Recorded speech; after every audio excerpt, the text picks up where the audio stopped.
Lead and Be Legendary presents A Name Tag is Necessary.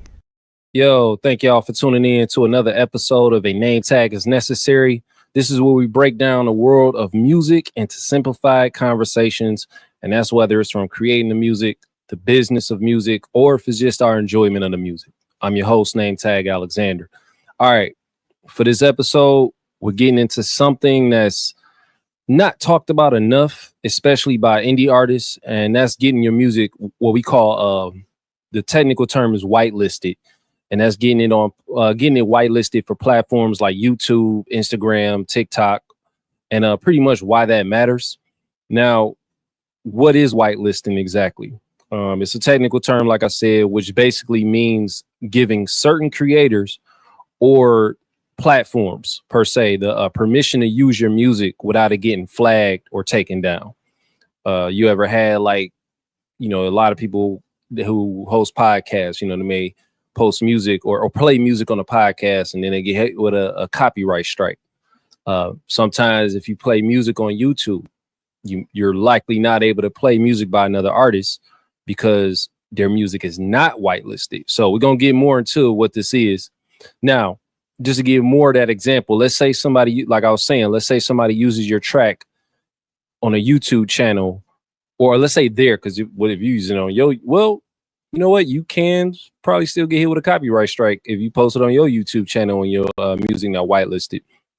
But anyway, let's say somebody uses your track in their YouTube channel, or if it's in an ad, or if your music isn't whitelisted, platforms like YouTube or Instagram, for example, they might mute the audio and then send a copyright strike to the channel, or just block the content that they posted altogether. It was weird because before I got my own music whitelisted, it happened to me before. I posted something on Facebook. It was my joint. And then it was like, this song has been blocked in certain locations. It named a bunch of different spots overseas. And I'm like, yeah, it's my joint though. That was before I started distributing through symphonic distribution. And before it was you would have to manually do it. It's real easy to whitelist your music through symphonic, but just to get more into it anyway, if it is whitelisted, then that creator gets to use your music and you still get credit or be able to monetize. And that depends on how you set everything up. Now, why should this even matter to independent artists? Most indie artists are trying to build awareness, right? If you want your music in as many places as possible, whether that's from videos, such as on TV to films, video games, you name it, whatever. These platforms keep having posts getting flagged or blocked. And on the flip side, you're missing out on the exposure or the content ID in order to monetize. Even fan generated content can take off on YouTube. And this points back to content ID. I might do an episode about that just to get a little more into it. For example, you ever go on IG Live, how certain people can play music on IG Live and not get hit with the strike or get the warning that they're going to end the live? More than likely, it's something set up. I don't know full on detail, but something is set up to where the artist's music is whitelisted specifically to be played on certain platforms. We're going to get into that in a little bit too. But yeah, like I was saying, you could pretty much get that done as long as the music is whitelisted. The dope part with that, whitelisting doesn't mean giving away the rights to your music.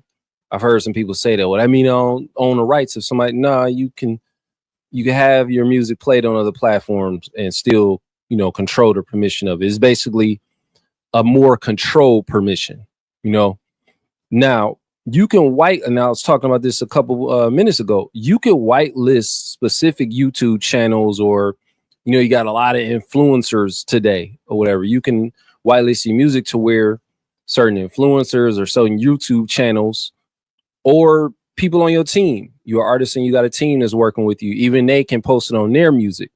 Post it on their music. They can post it on their channel with your music without it, them being hit with a copyright strike or their channel being flagged or whatever. Now, how do you get whitelisted? So I use a couple of different platforms as an example. A few, actually.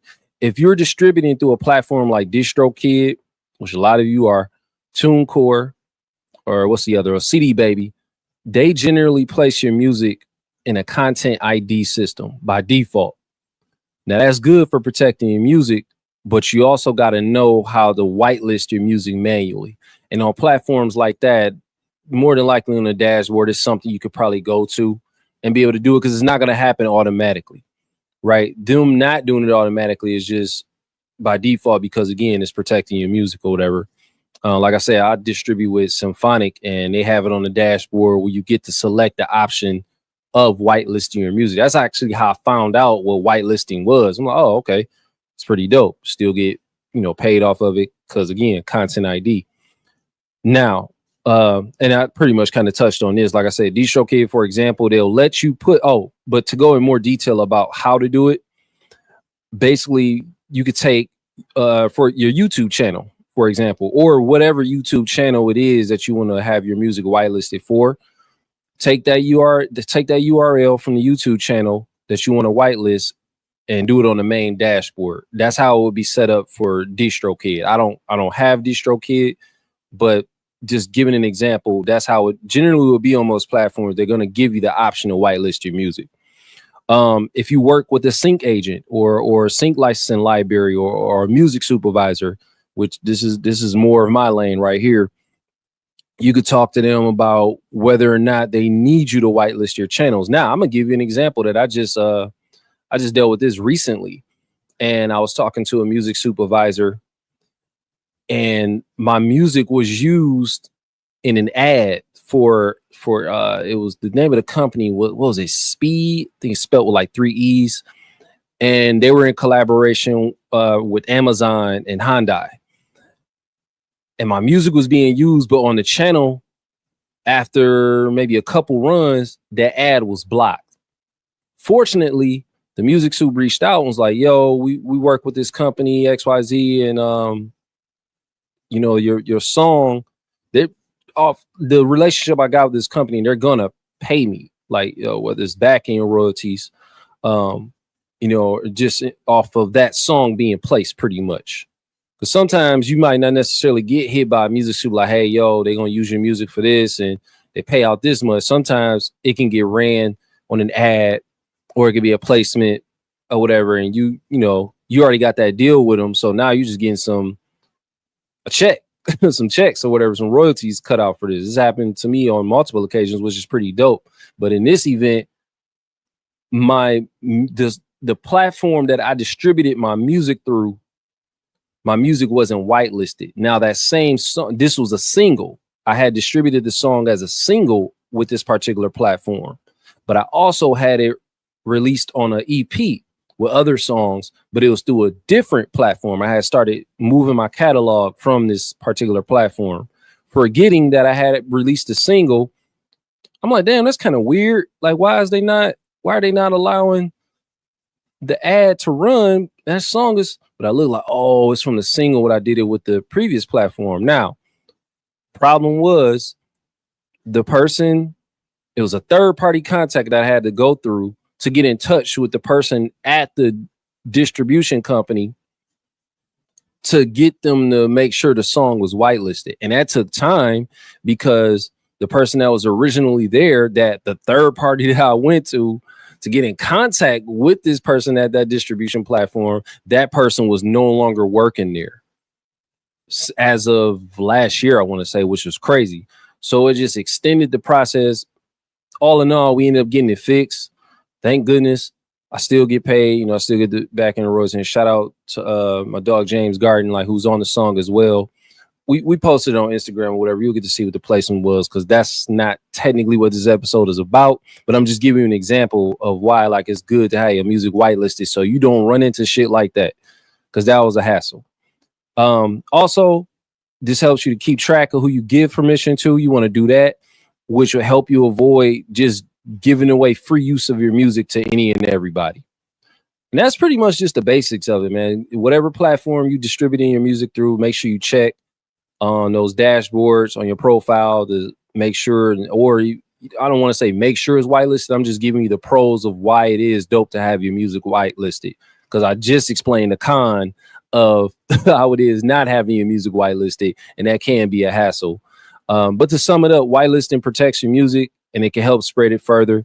It's a smart move if you want your songs to basically be used without all the extra friction involved, and still get that credit and visibility too, especially if it's like a YouTube ad or something, right? So don't sleep on that. But if you're an indie artist and you thought this episode was helpful, or if you know some indie artists, take a minute or two to follow, subscribe, leave a quick rating on Apple Podcasts or Spotify for sure, because that definitely helps the show. But definitely share this with any other indie artists who need to hear it. Tap in with me on all platforms by searching Nametag Alexander. Tap that link in the episode description because you know I'm going to have that link in there for the merch. And until next episode, I'm out. Peace.